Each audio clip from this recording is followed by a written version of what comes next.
warahmatullahi wabarakatuh. Kembali lagi bersama aku Aisyah dari Universitas Nusa Putra. Pada pertemuan kali ini aku akan membahas mengenai jenis-jenis modal dalam berbisnis dan bisnis berkah sesuai dengan syariah.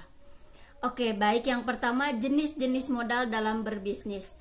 Dalam berbisnis, modal merupakan sesuatu yang dipakai sebagai pokok atau induk untuk berdagang, untuk melepaskan uang, dan sebagainya. Modal bisa berupa harta benda, uang, barang, dan sebagainya yang dapat dipergunakan untuk menghasilkan sesuatu. Ada 4 jenis modal dalam berbisnis. Yang pertama yaitu skill atau kemampuan. Skill atau kemampuan dapat menjadi modal dalam berbisnis dan berwirausaha, di mana bahkan dalam berbisnis, keberhasilan yang dicapai oleh skill lebih dominan daripada keberhasilan uang. Yang kedua, peluang. Peluang menjadi modal dalam berbisnis, di mana ketika seseorang tidak memiliki uang namun memiliki banyak relasi dan peluang yang cukup besar dalam berbisnis, maka bisnisnya akan berjalan dengan lancar. Kemudian yang ketiga yaitu harta. Harta menjadi modal yang paling sering digunakan karena harta berkaitan dengan kekayaan yang dimiliki oleh seseorang. Harta di sini dapat berupa uang, di mana biasanya seseorang akan menjadikan uang sebagai alat keberhasilan dalam berbisnis. Yang keempat yaitu kemauan. Kemauan atau keinginan merupakan pondasi pokok yang menjadi modal dalam berbisnis. Mengapa demikian? Karena kemauan timbul dari dalam diri seseorang yang menjadi dasar keinginan dalam berbisnis. Tadi kita telah membahas jenis-jenis modal dalam berbisnis. Selanjutnya kita akan membahas bisnis berkah sesuai dengan syariah. Bisnis syariah adalah bisnis yang dijalankan sesuai dengan aturan dan hukum syariah yang telah ditentukan. Sehingga apabila bisnis yang dijalankan dengan begitu saja, meskipun sudah benar akan tetapi belum tentu benar menurut syariat, yaitu bisnis yang memenuhi syarat dan rukun yang telah ditetapkan. Adapun rukun jual beli dalam Islam yaitu yang pertama adanya dua belah pihak, yang kedua objek akad, yang ketiga ijab qabul.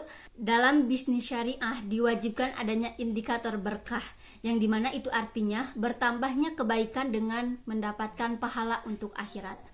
Bisnis syariah bukan hanya bergantung atau berbicara mengenai untung rugi saja, akan tetapi berbicara tentang surga dan neraka serta halal dan haramnya dalam berbisnis. Bisnis syariah ini diterangkan dalam surat An-Nisa ayat 29 yang menjadi pondasi tentang pembicaraan mengenai bisnis syariah.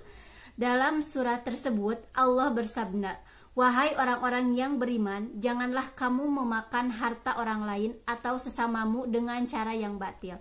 Batil di sini diartikan sebagai sesuatu yang tidak sah dalam penentuan atau pengambilan harta.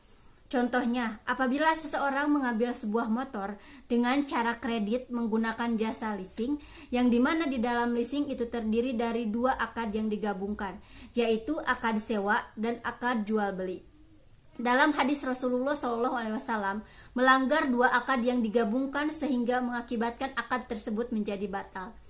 Adapun syarat bisnis yang sah menurut surat An-Nisa ayat 29 yaitu transaksi tersebut dilakukan dengan perniagaan yang sesuai dengan hukum syariah. Kedua belah pihak harus ridho dan tidak ada paksaan sedikit pun. Apabila syarat-syarat tersebut dipenuhi, maka bisnis tersebut dinyatakan sah. Akan tetapi apabila kedua belah pihak yang menyepakati bisnis tersebut sudah ridho tetapi bisnis tersebut tidak dijalankan sesuai dengan syariah, maka hukumnya haram dan tidak sah. Kemudian dalam hukum syariah, setiap piutang yang mengambil manfaat merupakan bagian dari riba.